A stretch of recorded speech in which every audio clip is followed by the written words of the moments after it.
kind of speaks for itself in the efficiency and where you're getting your shots from. But how JJ talked about you kind of managing the game, right? And when they were blitzing, making the right passes, the rebounds. How did you see that kind of the whole picture for you in defending as well?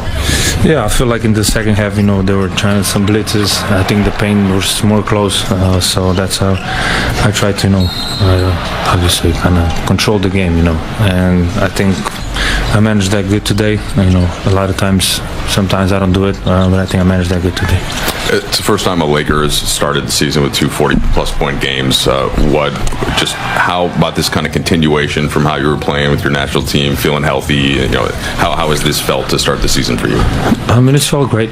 Yeah, we should have won the first game, but obviously it's a good comeback. I think Minnesota is a great team.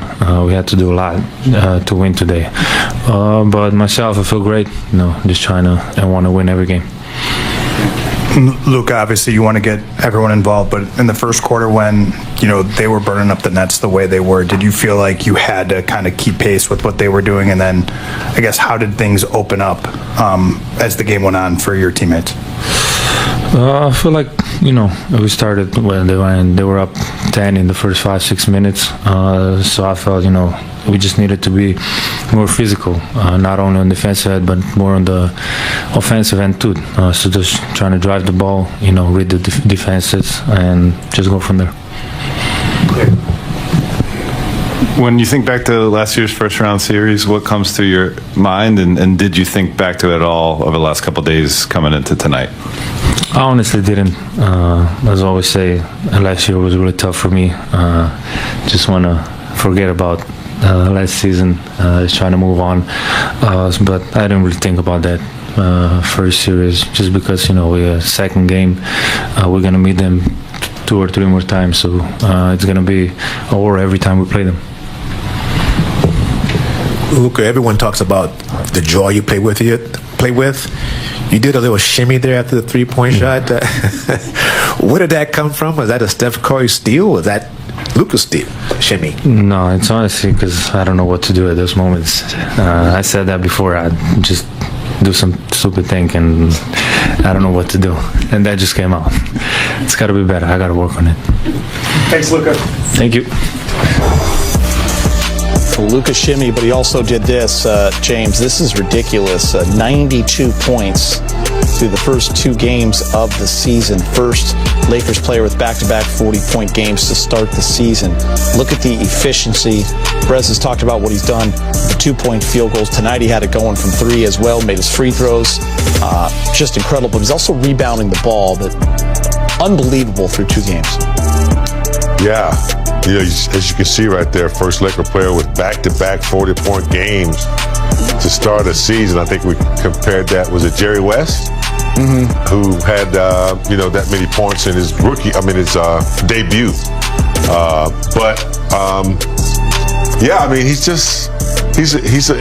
He's a machine. And he does a lot of things very well. Rebounds, scores, assists, and can play defense on occasion too. JJ, first, what did you just make of Luka and the efficiency and the ways in which he was getting his shots and the whole floor game that he played? He managed the game really well. By that I mean we needed him. We had to have him scoring early. They were making shots. We made some defensive mistakes. Talked about it in a timeout. We did it against Golden State the other day. We just made stuff up. We've had enough practice now where we can stick to our rules, and if those rules don't work, yeah, we can make an adjustment. And we started getting stops. They went to some blitzes, double teams. He became a willing passer. Defensively early, thought they really attacked him. He responded to that. His defense, from halfway through the first quarter on was really good. And then just you could get 11 rebounds out of your point guard is just awesome. So just a complete game from him tonight. We had talked about after last game, the third quarter, and it seemed like that was the total switch tonight. What adjustments did you make? It looked like there were a couple different things you were doing defensively, and how did you feel like that played out? Oh, there were no basketball adjustments. There was a halftime routine adjustment. That's all. They called the first time out, I think, for the first time in Lakers history. The other team called the first time out in the third quarter.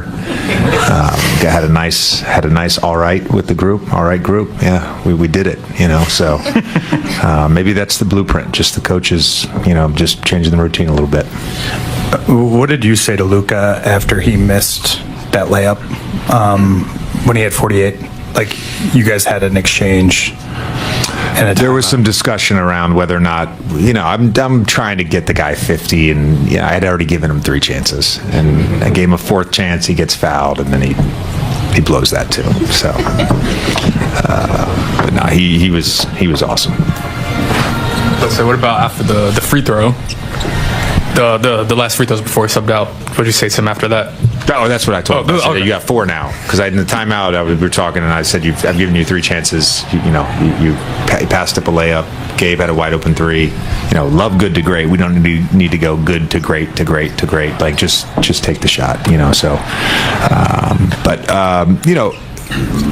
to do what we did tonight against that team, which, going back to last year, I know the first game of the season was like a 6 turnover game for us. The next 2 in Minnesota were, if they weren't high teens, they were low 20s turnover. Turnovers hurt us in the series last year. I think we had 2 shot clock violations, so we basically had 10 turnovers as a team. Austin having 11 assists and 1 turnover. Luka having 8 with 3 our primary guys really just managed the game well, and we got good shots. We had some timely crashes, made some timely defensive plays during that run in the second half. Just a really good effort from our guys.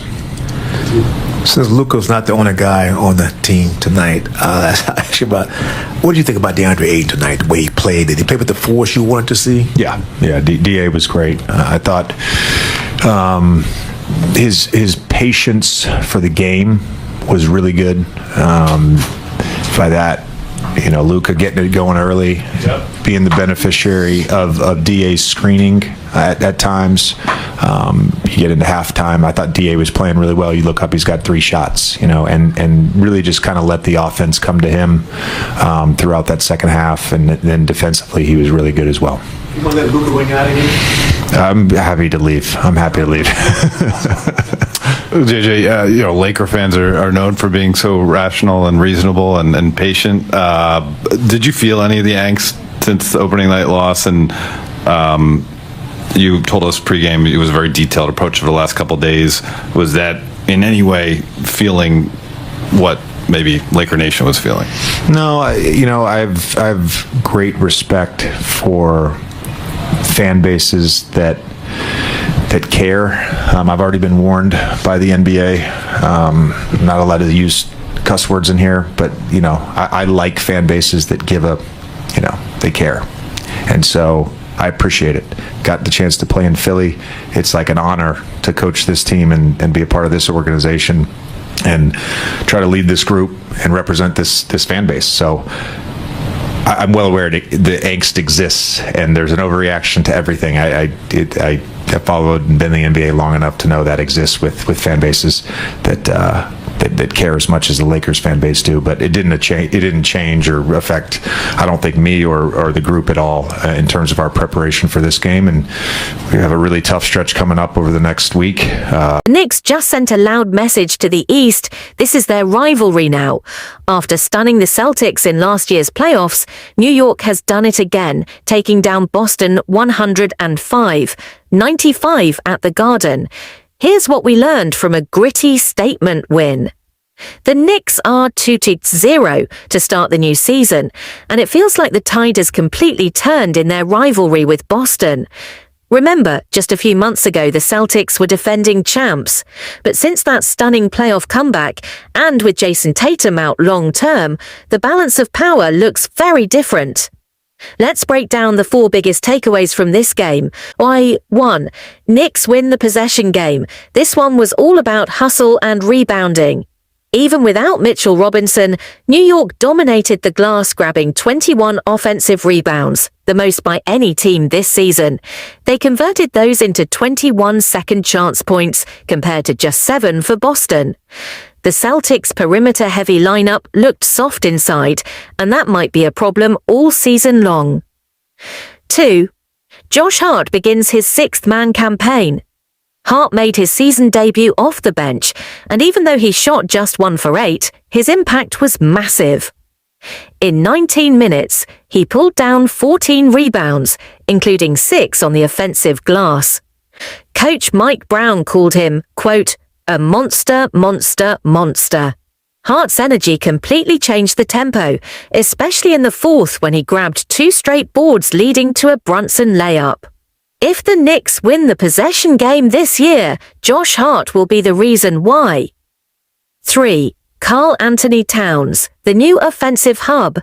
Mike Brown is unlocking Karl Anthony Towns in a new way, using him in the high post, similar to how he used Domantas Sabonis in Sacramento. Towns finished with 26 points and 13 rebounds, showing he can be both a scoring threat and a playmaker.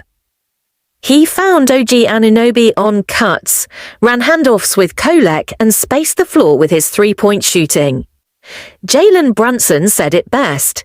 He's a threat from anywhere on the court. That versatility is giving the Knicks offense a whole new dimension. 4. Hauser gets hot in Spain pick and rolls. The Celtics struggled offensively, scoring just 95 points on 94 possessions. But one bright spot was Sam Hauser.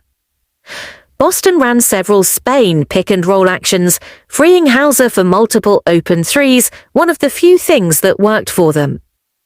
Still, it wasn't nearly enough against a deeper, tougher Knicks squad. Outro. So, through 2 games, the Knicks looked legit stronger, smarter, and more physical. Boston, meanwhile, is still searching for an identity without Tatum and with a thinner front court. One thing's clear, the rivalry has flipped.